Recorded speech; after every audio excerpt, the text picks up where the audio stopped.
and I'm going live on Instagram, but it takes a few seconds. These are the words to the song, and trying to go live on Instagram. Hang on. Oh, there we go. All right. Woo. All right. Why? Welcome to Crossing the Streams. Yes. Where we answer the universal question, what should I binge watch now? I just finished something and now I got to watch something else. We have come to the right place because we have over 1,000 hours of binge watching experience between the four of us, and we're ready to bring that expertise right to you. We have regulars Mick and Zach, but I would like to focus on my returning guest and friend, Christine Blackburn. It's been a while, but hi. How are you? I'm good. Nice to talk to you, Jeff. Always. Yeah, it's so good to have you back on the show. Hey, remind everyone about your awesome podcasts. Well, I have a show called Storyworthy that I've been doing for almost 15 years, if you can believe that. And then I also have another show called My Life in 3 Songs, which is exclusively on Spotify because I talk to comedians about the 3 songs in their life that have impacted them. And we listen to the song. That's why it's on Spotify, because I don't steal music. Do you steal music, Jeff?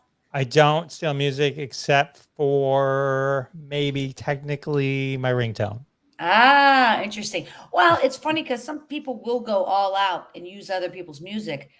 They'll take the whole flipping show down and then you lose, everything. So I never wanted to do that. But anyway, check those out. And also ChristineBlackburn.com. I'm a comedian and I'm out here in Los Angeles. And I have about 2-3 gigs a week. So, well, tell them about your game show that you do. Oh, I also have a game show called Story Smash, the storytelling game show. I book comedians, stick them on the stage and spin a wheel. Whatever they land on, they have to tell a true 1 or 2 minute story based on that topic.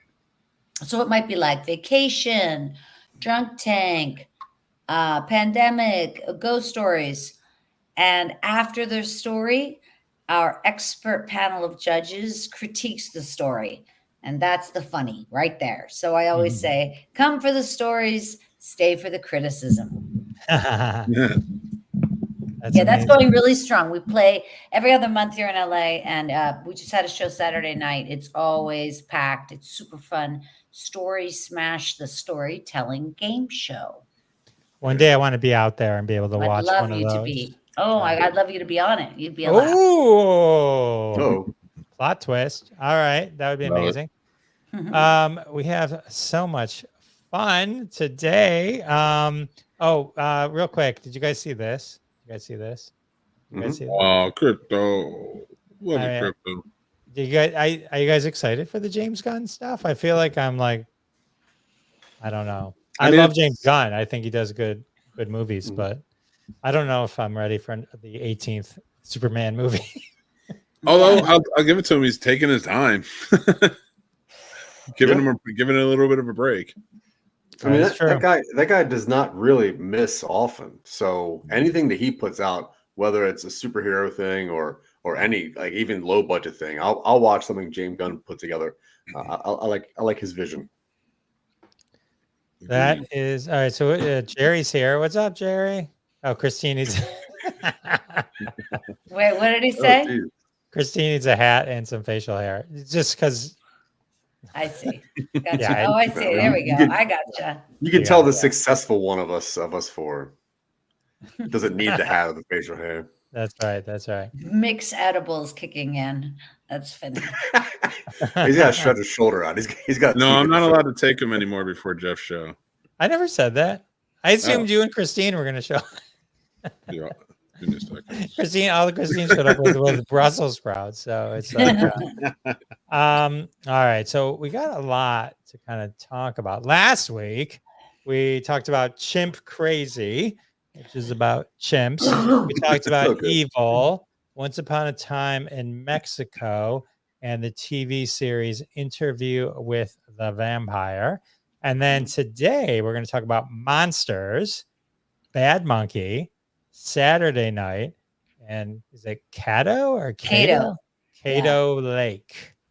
That was fun. I like that. Oh, sorry, that wasn't my turn. No. This is you can jump in anytime you want. That was fun though. That was the it was a M. Night Shyamalan, I believe. Mhm. Right. Ooh. He produced it. Ooh. All right. Let's kick things off though with the movie that everyone's talking about, Saturday Night. Now I can take my edible. All right. So I get to talk about Saturday Night. I love Saturday Night Live, and I love just like all the behind the scenes learning about it and stuff. So when I heard they were making the book into a movie, I was really excited to just kind of check that out. And I really like this movie. I thought they did a really good job. All of the actors just really encapsulated the characters they're playing. What was it? Gabriel LaBelle, who played Lorne Michaels, and Rachel Sennett, who played Rosie Schuster. I wanted to give them like special mention. And Lamar Morris playing Garrett Morris. Mhm. These three really shine. They take their characters to a level where it doesn't feel like a caricature. You know, everybody else does feel like they're kind of playing the caricature that we understand all those people to be. It didn't really feel too genuine, except for with these three characters, and it makes sense because they are the three main in the story. So, but they did just a wonderful job. When I learned that Jean Baptiste was helping with the music and curating the music, and they were doing it live on set, just recording it as they were going. Oh wow. And that amazed me. I mean, just to be able to do that and kind of play everything out. Oh, Nicholas Braun, special mention to him for playing Andy Kaufman and Jim Henson in this movie. Cool. He was fantastic. It's a lot of fun. It plays up the tension a little too much, whereas I would have liked to have seen maybe some more genuine interactions rather than these tense moments, because it's like, I get it, it's supposed to be a tense 90 minutes before, but we do know what happened. We're celebrating the 50th year. I would have rather more interactions kind of trying to build that tension than just like the time stuff and like cutting the way they cut it. So overall though, great movie. Go check it out. Who plays Carlin? It's Matthew Rhys. He was the one that played I think he played the new Perry Mason. Gotcha. Yeah, I have this episode, the pilot episode, in my basement on VHS. What I want to do is when it comes out, because I saw it in theaters, but I want to see when it comes out streaming. I want to watch it with my wife and watch that, and then watch the first episode immediately after. Just kind of see it back to back, see how it plays out. Question. Yes. Jeff, what's on VHS?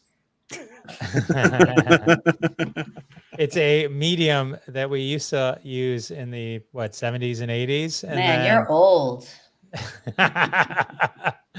Yeah, it was a collector's thing. So I was I was really into collecting VHS at one point in my life. I have way too many in my basement, so I don't even have a VHS player anymore. Maybe I do in the basement somewhere, but it's I guess it opens like with it's like a 7-minute Carlin monologue. Really? He was the first host of Saturday Night Live, and so actually Rhonda Handsome was on my show, and she was one of the people that handled one of the Muppets during the first episode of Saturday Night. Really? And why did it talk about why it's not called? It's not called Saturday Night Live. No. They weren't allowed to call it that. They even play it for a tongue-in-cheek joke where they're like, he's like, I'm the producer of Saturday Night. He's like, the whole night? Like, so they play it up pretty well. They do the Carson bits well and play that story about how Carson had all control and they were giving him a chance so he could fail. And it was just this whole like money grab thing. And I love that 50 years later, it's still here. It's still very much an important piece of pop culture. Well, it keeps finding a new generation. And so that's how it keeps moving on. Like my kid is totally into it and they're 17. Yeah, I feel like it's been hit or miss lately, but I will say that the Ariana Grande episode this past Saturday is bonkers good. Like, oh, really? Like Ariana Grande is a gift. And I tell you who else is a gift is Nate Bargatze. Yeah. He did Bargatze, Bargatze. He did it the second time the week before. Amazing. That guy's delivery, it was like he was born to be on Saturday Night Live, just like how John Mulaney, like how they keep bringing him back. I'm guaranteed they're going to keep bringing Nate back. It's but Ariana Grande with her impressions. I mean, she was doing Jennifer Coolidge, Yeah. and she was doing it against the one girl what's her name, and Dana Carvey, and she outperformed both of them with her impression. I mean, it was like there was some skits that they did. If you haven't seen the episode, it is worth a full watch. Oh, I will. Good. Same thing with the Nate one the week before. The ones earlier in this, but those two, unbelievable. Like Ariana Grande is, Ariana Grande started as like she was in kind of a variety show. That's where she got her start. I didn't know that. Yeah, good one, right? Yeah, she's in that whole what was that documentary? Nickelodeon behind the scenes thing. Yeah. Right on her set. She's not in it, but there's clips of her in it. The things that they made her say were just ridiculous to make. Yeah. But yeah, Howard Cosell had a show called Saturday Night Live, so that's why they couldn't. Saturday. Yeah, it's. But Michael Keaton's going to be this weekend. Yeah, is it the first time? Is it his first time hosting? I think doubt so. it. Really? Oh no. He did. He was on. I think not during Lorne Michaels' years. I think he was on during those 5 years when Lorne Michaels was off. Did he change his name back officially yet? I heard he was. I don't know. He might talk about it on SNL this weekend. Oh, he wants to be John Cougar Mellencamp. No, his real name's Michael Douglas. Yeah, I know. I saw that. Yeah, like Michael. I think Michael J. Fox. That's not his real name either. He had to throw in the J or something. They have all these weird rules that you can't have. Michael Keaton's from Pittsburgh, where I'm from. Not to brag. And one time I saw him in an elevator in downtown Pittsburgh. And when he walked onto the elevator, my first thing was, that's Batman. Because it was just when he had done it. And Nice. yeah, seems like a nice guy. That's awesome. And when he walked off, you're like, oh, that was Beetlejuice. Oh, speaking of which, I forgot to mention, did I mention on the show that I saw Beetlejuice? You guys are way too kind. I will say that Mick liked it too much, and I couldn't be that mean about it. I didn't like it that much. I don't know. I will say I watched it and didn't hate myself at the end of it, but it did feel like 5 ideas that just went nowhere. Like each one of those ideas could have been the movie, and the most interesting character, the Dolores, the one with all the staples on her face. I mean, you could have removed that completely from the thing, and I could see what you said about William Dafoe's character, though I did find him very humorous. Yeah, but you could have just removed it completely from the whole thing, and it was just like you could have removed like half that movie, and it wouldn't have even impacted. Nothing made sense. Everything was its own thing, and then they just kind of put it together at the end, and then said, "Okay, that's the movie." It's like, and nothing really. There was nothing. It was nothing. They had a deadline. Deadline. They've been 25 years. 20 years. Yeah. I don't even get it. It was just like, I'm like, but I didn't hate myself watching it. No, you know what I mean? Like I didn't. I enjoyed after I was done watching it. I was like, I enjoyed the fact that I watched that. You can pick it apart as a movie, but as just entertainment, it was fun to watch. It's like Poltergeist 2. I was entertained, but I only laughed one time. Like everyone kept saying Catherine O'Hara stole the show. The only time I laughed, and she's the one that made me laugh, was at the very end. Like literally the very end, when the one guy, he's half missing because of the shark, right? Ate him. Yeah. And she goes, "Oh, look what happened to me." And she's got, because she's got just a little rash right here, and like she wanted all the attention. He's missing his entire torso. I love that. That made me laugh out loud. But other than that, I'm like, I didn't like everything. Just, I don't know. Anyway. Jerry is chiming in, and he says that they never explained why his head wasn't shrunk still. Whose head? Beetlejuice? Beetlejuice. Yeah. Can you explain it? Oh yeah. Here's what happened, Jerry. There's a lot of stories going on at once, and maybe a little cocaine, and now we got what we got. That's right. Jerry brings up Lonely Island came back 2 weeks ago. They Yeah, did they a did. digital short. The sushi Sushi glory hole. glory hole.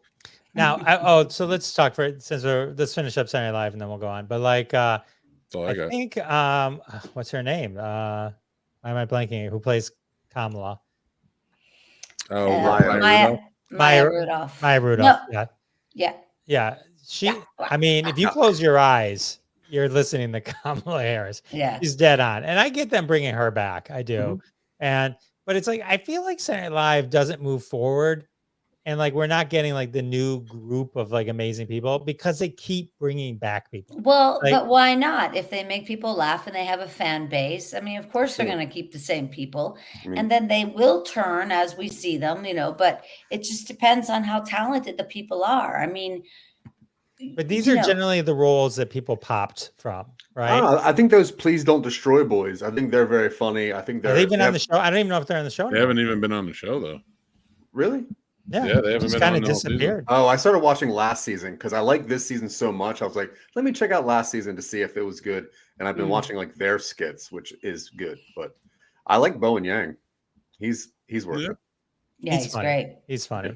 So, all right, let's go on to another show. What if we talked about? Oh, I like this one. Monsters. The Lyle and Eric Menendez story. They are in the news again. I know. It's so exciting. It's an easy watch, that's for sure. And it's very entertaining. I don't know how factual it is, but it's definitely entertaining. The first couple of episodes seem a little bit made for TV-ish, Well, I mean, it is made for Netflix, but, it just seems a little shallow. But then Javier Bardem comes in and it's over, man. I mean, that guy is a powerhouse, and he is portrayed as an absolute, horrible person. It's very effective. And Chloe Sevignon, how do you say it? Not Sevignon, but Chloe Sevigny. She plays Kitty Menendez, the mother. And she's, of course, a brilliant actress. And both of those actors were very good as well. So the acting is great. The pictures are all very beautiful. I mean, in the film, in terms of it's Los Angeles and it's sunny and it's bright and it's, a lot of people don't think it's right that they didn't focus on the boys' childhood, when they were really young. Because let's not forget, when they committed these murders, they were not children, ladies and gentlemen. They were 18 and 21. So let's just say at those ages, the 21-year-old was already out of the house and in college. And the 18-year-old, well, he had a number of options, like punch your father in the face next time he comes in the door, or move, or tell the police. But they didn't choose those things. They chose very methodically, to buy these guns. They went to a couple of different places. I mean, they found the guns they wanted. They chose the night. They went to the theater to get tickets, for an alibi. I mean, these kids really thought it out. So anyway, they don't go into the childhood of, like, say 10 and under, when they say they were so abused, and that they were still abused, or at least the one of them was. But again, at this point, they're 18 and 21. So it's a little bit hard to have empathy. I mean, I know now a lot of people are going back and saying, oh, but, it'd be different if they were tried now. But I don't know, because they are not children. They weren't 15 and 8, they weren't 14 and 17. They were men. Anyway, nonetheless, the series is very good. When they do show the murders, it is brutal. And they cut back a couple times to it. It's, they blow the father's head off. You know what I mean? Like, it's brutal. And at one point, they both go back out to the car and they have the trunk open. And the older one, Lyle, literally empties the shotgun, opens the shotgun, whoosh, puts another shell in, a couple of shells, whoosh, and walks back in and blows his mother away. That's a 2-minute period of time that he had to think about that. I'm just saying, I can see both sides of the story, but I tend, as a parent, I would like to think that I won't be murdered while I eat ice cream and watch TV. I would like to think I wouldn't be. It's an extreme reaction. That's the way to go, though. Yeah. Hello to everyone on Instagram watching us, by the way. Comment. Let us know if you've watched Monsters and what you think. My wife watched Monsters. I kind of came in and out. I did see the scene where they murdered their parents, and it is brutal. I will say my wife then subsequently watched the Menendez documentary, also on Netflix. Just came out. Just came out, and a lot of the beats she said were matched the movie. Yeah, not that some of it couldn't have been, but like that happened. Like he went back, he reloaded, he goes back. And it's also about the period of time our country was in. OJ had just been acquitted. So people were pissed off about that. You know what I mean? Like, you know how they say, if you ever read Malcolm Gladwell, he could tell you whether you're going to be successful or not by the year you were born and the place you were born.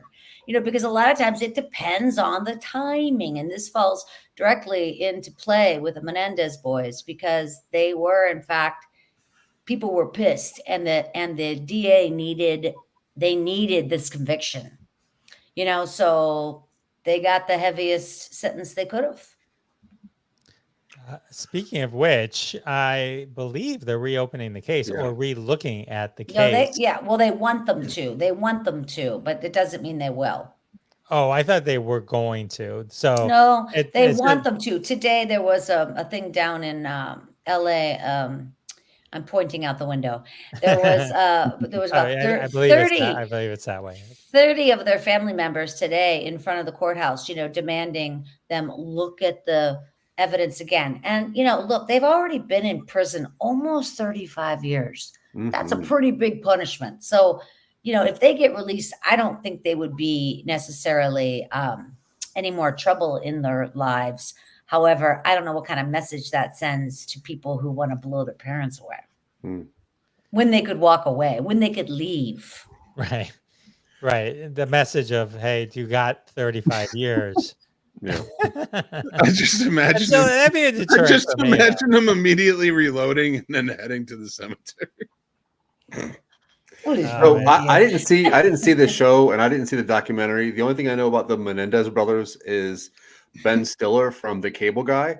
And in that movie, they didn't hook up or bang, but I think that they do in the show. Is that true? Do their brothers mess around together? Yeah. Is that I wrong? don't think so. No, I don't think that's true. They did show a lot of gratuitous nakedness of the boys in the show. I don't know why they did even that. The poster, it's like I know. It's pretty spicy.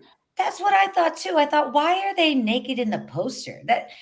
So good. there is a lot of sensationalism going on. I mean, look, Ryan Murphy, who created it, also did American Horror Story. You know what I mean? So he's big on sensationalism. The series called Monsters is actually not just about the Menendez boys. The previous series was about Dahmer, and now the Menendez. And so they're moving on, meaning that these are monsters that became monsters. They weren't born monsters. They became monsters. And so that's the sentiment behind Ryan Murphy's idea. I read. Interesting. He likes lusty trauma. Who doesn't? Yeah, fair. I mean, Dynasty. I tried to watch the Swans thing that he did. Like I started to watch it, and then the Truman Capote thing. Yeah, it was pretty good. I didn't see them all, but I saw like 3 or 4 of them. It's actually done pretty well. I find Ryan Murphy's stuff has a great start and then kind of falls off the cliff. Like American Horror Stories later seasons, it'd be like amazing, and then be like, what the fuck? Yeah. Well, but that you could say that about Walking Dead. I mean, you could Glee. do that about lots. Well, of I things. mean, but I think if you only have 8 episodes, you should be able to pull off 8 episodes of this. You heard what I said, Dwoskin. Yes, I did. Yes. Jeffrey? You compared 8 episodes to 90 episodes of The Walking Dead. By the way, there's 9. There's 9. Yeah, right. And the board game and the dolls, the action dolls. There are 9 episodes of Monsters, just so the audience out there knows. That's a Action lot of balls. episodes. Jerry did nail it though. Your sound effects are spot on. The sound of someone being whipped with a shotgun is intriguing to me. Thank That you. was I like that a lot. Whoosh, whoosh, whoosh. Sounds right on. Nah, I love it. Jeff doesn't do anywhere near enough sound effects. See, that's Yeah, the Jeff, thing. you put applause on yours. I did no, that's what What? came with. You get 6 free buttons. And, Yes. and Jerry also wrote, aren't they up for parole again? No, they're in prison, life imprisonment, no possibility of parole. But like we were talking about today, there is a protest going on to try to get them to look at the case again. Look at the case again. Oh boy. Oh boy. That ain't right. I'm gonna have to pop another 0% Peroni because I'm over Oh, here nice. partying like Oh, a is it- Wednesday night. Is that by Tom Holland? Did Tom Holland make that? No, who's Tom Holland? It's a little Spider-Man. Spider-Man. He makes a he makes a non-alcoholic beer. Oh, is that right? Nice. No, but I enjoy it. I'll say that. Okay, move They on, didn't Jeff. drink 'cause All right, let's it's- move on. I'd like to talk about Bad Monkey. Yeah. Did you guys all who saw Bad Monkey? Love Just- the show. Just Mick? Okay. I want Uh, to see it because I love Vince Vaughn. So He is top form. top Really, one. really. I- Oh, good. He's I- the best he's been. I'm telling you. Great. Awesome. Watch the show. This is top form, sharp tongued Vince Vaughn. Perfect. Wow. Yes, I agree. It's his sarcastic, rapid-fire dialogue is on point. Let me say that Bad Monkey. I don't know how I would have heard about this, but I randomly was on TikTok and someone's like, "Oh, there's this new show with Vince Vaughn on Apple. It's called Bad Monkey." So I'm like, "Hey, we should check this out."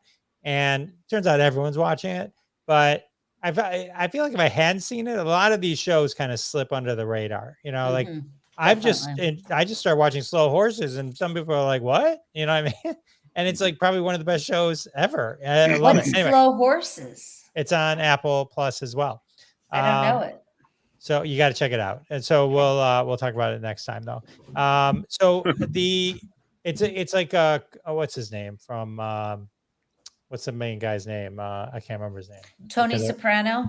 Yes, Tony Soprano is the guy. No. So, well, anyway, Bad Monkey. It's based on a book by Carl Hassan, also called Bad Monkey. This movie is not about monkeys. Or the show is not TV about show. monkeys.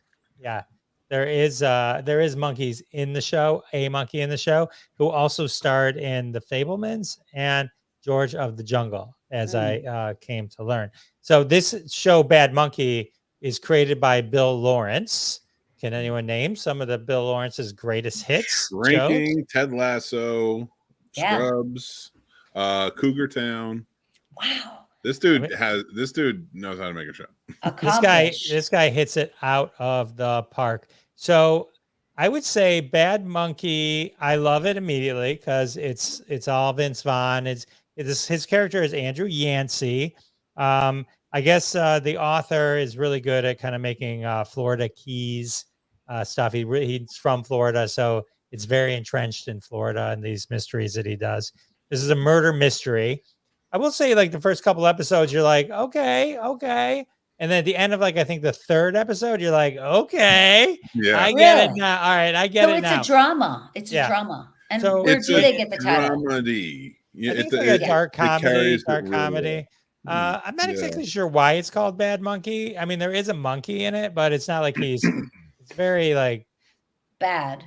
yeah, well, he's not even bad. I mean, he's a cute monkey. He shows up every now and then. But But, that's the point. Like he and Neville, who were the counterpoints, they mirrored each other in the show. Vince Vaughn's character and the character in Neville, I don't know the actor's name. Their Ronald characters Pete? mirror each other throughout, and they're considered the bad monkeys of their social circle. Oh, And by the end, you realize that these bad monkeys are just good-hearted people who are trying to, they may not always get it right, but they're trying to. What is a bad monkey? The monkey on the show is like the monkey on the show is sort of like he said, it's a sweet monkey, but they keep calling it a bad monkey because it gets mischievous.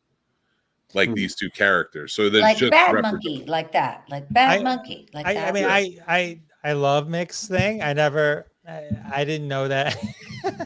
I wouldn't have drawn that, but I'm not deep like that, so I don't know. I was just excited that there was a lot of Tom Petty songs in this. And they used them well. Yeah, a lot of covers. I think there was maybe a couple where it was actually Tom Petty, but most of them were covers. I guess Bill Lawrence is a huge Tom Petty fan. Not that, but a Florida show is it should be Tom Petty, right? He's Florida. And so, but Bill Lawrence, I guess Cougar Town, every episode was a Tom Petty song name, I guess. Probably. He's a big fan of it. Yeah, so he's a big fan. So I will say, the cast itself, while Vince Vaughn is just amazing. Rob Delaney's in this, and he is great. Meredith Hagner plays Rob Delaney's wife, Eve Stripling. Insanely awesome. She's great. There's it sort of mixes with the island, sort of like what do you say, like voodoo magic type stuff, and like Jodie Turner Smith. She's the Dragon Queen, and she's the protector of the island. And I think the MVP. Besides Crystal the monkey, which plays Driggs, the actual monkey, is Tom Nowicki, he plays Vince Vaughn's father in it as well, but he's also the narrator of the show. So the whole show that's Scott Glenn plays him. I got confused. Well, Scott Glenn plays Tom Nowicki plays the captain. That's right. Okay, yeah. Okay. For some reason, I thought they were the same person. But there's dragons on this show? No. It's a murder mystery show. But there's a lot to it. I'm confused because they didn't have Scott Glenn in the top cast here on the IMDb as I was looking at it. But you're right. Anyway, but the narrator is so funny. The funniest part about this show is the recaps at the beginning of episode 2 through 10. Where they make fun of doing recaps and make fun of us for needing recaps. Like, didn't you just watch this? All right, here we go. Funny. And it's like it's really, really funny, but it makes you watch it, which is probably what they're going for. Alex Moffat from Saturday Night Live plays kind of the neighbor who owns this horrible house, and there's a funny kind of back and forth. Michelle Monaghan plays an ex-girlfriend, Bonnie Witt. She's insane. John Oritz plays Yancey's partner, and then Natalie Martinez plays Dr. Rosa, Vince Vaughn's love interest, and one of the key players in the show. The whole idea of the show is that Andrew Yancey, Vince Vaughn, he is a detective, but he's lost his detective rank and stumbles onto this murder mystery, or an arm shows up, and so he's told to just ignore it and go away, but something tells him there's more to the story than this. So he wants to get his job back, and so he hilariously they make him rate restaurants or investigate like a health inspector, and like and so of course he doesn't let it go, and then it's the whole thing. And it's one of those things, like after the third episode, you kind of know everything.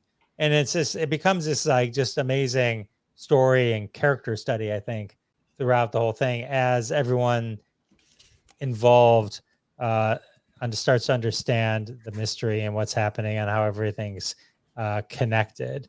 Our friend from Scrubs, why am I blanking on his name? Zach Braff, thank you. Has a role in this too. He's great. He's great in this as well. So I definitely recommend checking it out. It's funny, like some people are like, I don't know, if you don't like Vince Vaughn, maybe it's not for you. But if you're like a Vince Vaughn person, which I don't see why you wouldn't be, because he's so hilarious. Then you're gonna enjoy this show tremendously. There was a couple times where they did stuff where I'm like, all right, that was just dumb. They're smarter than what's happening here, so they could screw up the plot a little bit to extend it out. But I could relax that because it was so deep into the show. But I totally recommend it. Every character I think is interesting. All the actors are interesting. It definitely keeps your attention the whole time. So. Cool. Agreed. I think it's All great. right. I'm surprised you haven't seen it. Yeah, I'm going to. I'm definitely going to watch it. What's it on? Apple. Oh, that's why I haven't seen it. I have like just a tiny blind spot of like things I'd never even know about. Oh, that's why you don't know Slow Horses, also on Apple. Right. Yep. Yeah, I think it just got got renewed for a 6th season. And I finished the first season. Gary Oldman is the star. You kind of almost forget it's Gary Oldman. Really? Like, he could be anybody. Yeah. He transforms. I guess it's based on a series of books, and each season is about 6 episodes and adapts one of the books. And so I guess there's about 9 books or something like that. And so it's really good. It's really if you want to jump into a really good show, Bad Monkey and Slow Horses. So that's that. Cool. All right. What do we got? No dragons. There's no dragons on it, but there's a dragon queen. The dragon queen. She is the dragon queen. Yeah. She's the dragon queen. There is dragons in Cato Lake. This is a story about dragons in a lake. Cato Lake. Here we go. Yeah. So I look around all the streaming services all the time, looking for just something to fill the silence that is the majority of my life. And I came across this thing, and I was like, Cato Lake. I saw Dylan O'Brien, and I'm like, maybe one of the Maze Runners good, 2 of the Maze Runners fine. Skip past it. Then I went back up to it, and then I saw it had the Blinding Light production company, which is M. Night Shyamalan's production. I'm like, wait a minute, it's a Shyamalan film. All right. Because then I remembered that he's also Miles in the Teen Wolf, right? Dylan O'Brien, America's Sweetheart.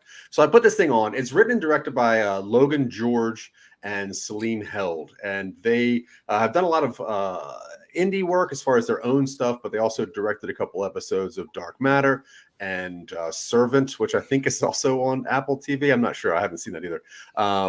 And it stars, once again, Dylan O'Brien, who I like for the most part. I can't find a reason to not like him. It also has Carolyn Falk, who has been in Just This and a couple of the little indie things that the 2 directors have created, and Eliza Scanlon, who you might know from Little Women or Sharp Objects.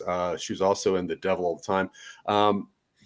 Great upcoming actors. So I put this on, and the first shot that catches you is pretty jarring. It's Dylan O'Brien and this woman, and they're like just drowning, like they're underwater, and she's seizing up, and there's blood coming out of her eyes and her mouth. And I'm like, what is this?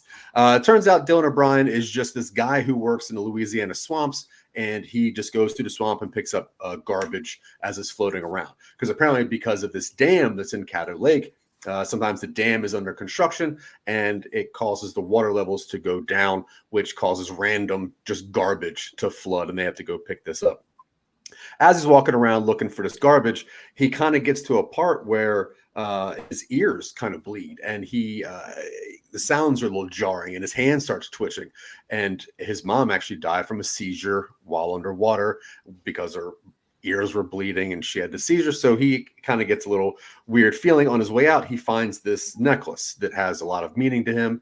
And if you are keen-eyed, as I am not until I watched it the second time, you'll find out that the woman in the very first scene had the same necklace on, which is his mom. And that's interesting to me. So I'm like, why is his mom's necklace in the dirt swamps of Louisiana? So as you go along, it also side cuts. So you have 2 stories going on. You have Dylan O'Brien and his girlfriend and his trauma with his mom. And then you see the other actors, and they're kind of building this little family. It is the sister from 6 Feet Under. If anybody's seen that show, she's the mom of this little family. And the little daughter goes missing. And she kind of just goes off on a little bayou boat every once in a while. And she comes back one time and she's got this moth, and this moth is a prehistoric moth. It hasn't been around for millions of years. They don't know why this moth is here, but the little girl has it. One night she goes missing and everyone's looking for her. And then her older sister kind of goes through this weird warped area when the water's low. Turns out this is kind of like a time loop thing where if you go through this thing, you can kind of pop out at random times throughout like the world because of what this dam has caused.